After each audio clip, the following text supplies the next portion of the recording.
ഒരു 2-3 ദിവസം മുന്നേ നടുവട്ടം വഴി വൈകിട്ട് മുമ്പ് മീമിയുടെ മുന്നിൽ കുറച്ച് ലൈറ്റൊക്കെ തൂക്കിയിട്ട് കേട്ടാ കുറെ ആൾക്കാർ കൂടിക്കുണ്ട്, ബലൂണൊക്കെ ഉണ്ട്. ഇതെന്ത് സംഭവം എന്ന് അറിയാൻ വേണ്ടിയിട്ട് ചെന്ന് നോക്കുമ്പോഴാണ് മനസ്സിലായത്. അന്ന് മുതൽ വൈകിട്ട് ഓപ്പൺ ചെയ്യാൻ അത്ര മീമി, കാരണം ഉച്ചക്കുണ്ടല്ലോ അവിടുത്തെ ചോറ് മീനൊക്കെ ഫേമസാണ്. അപ്പം ഞാനും നിന്ന് ലഡു നമ്മുടെ ഒരു വീക്ക്നെസ് ആണ്, അത് മുന്തിരിയുള്ള ഒരു ലഡു നോക്കി എടുത്തിട്ടാ. അമീർക്ക ഷുഗർ കട്ടാണ്, പക്ഷെ ലഡു കഴിക്കും. പിന്നെ നമ്മളെ ഫസ്റ്റ് ഈസല്ലേ കുറച്ച് ഫുഡ് ഓർഡർ ചെയ്ത് ബീഫ് റോസ്റ്റ്, ചിക്കൻ 65, പൊറോട്ട, ഇങ്ങനത്തെ ഐറ്റംസാണ് നമ്മൾ ഓർഡർ ചെയ്തിട്ട്. സാധനം ബീഫ് റോസ്റ്റ് ഉണ്ടോ, ഒരു രക്ഷ ഉണ്ടായിരുന്നില്ല, നല്ല ടേസ്റ്റ് ഉണ്ടായിരുന്നു കേട്ടോ. അങ്ങനെ തേങ്ങാക്കൊത്തൊക്കെ ഇട്ട് അടിപൊളി ബീഫ് ഉള്ളത് പറയാലോ, സൂപ്പറായിട്ട് നല്ല ടേസ്റ്റ് ഉണ്ടായിരുന്നു. ഈ ബീഫ് ചില്ലിയും കാര്യങ്ങളൊന്നും ഉണ്ടായിരുന്നില്ല. പിന്നെ നല്ല റൈസ്, മന്തി റൈസ് ഉണ്ടായിരുന്നു കേട്ടോ, അതും നല്ല അടിപൊളി റൈസ് ആയിരുന്നു കേട്ടോ. നമുക്ക് കഴിച്ച ഒരു മടുപ്പ് തോന്നാത്ത രീതിയിലുള്ളൊരു റൈസ് ഒക്കെ ഉണ്ടാവില്ല, അങ്ങനത്തെ ആയിരുന്നു.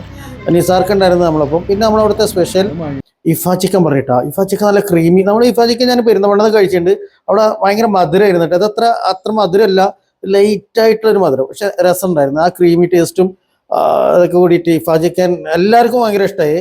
ഇഫ ചിക്കനും ആ ബീഫ് റോസ്റ്റും ആണല്ലോ നമുക്ക് കൂടുതൽ ഇഷ്ടമായത്, ഇത് രണ്ടും. പിന്നെ നമ്മൾ കഴിച്ച മന്തി റൈസും, പിന്നെ പൊറോട്ട പിന്നെ അറിയാലോ.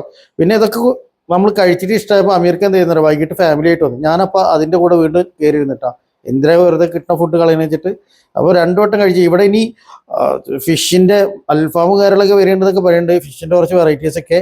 എന്തായാലും ഒരാഴ്ച കഴിഞ്ഞാൽ തുടങ്ങുന്ന വിചാരിക്കണത്. അപ്പോൾ എല്ലാവരും മീമി ഒന്ന് വിസിറ്റ് ചെയ്തോളൂ.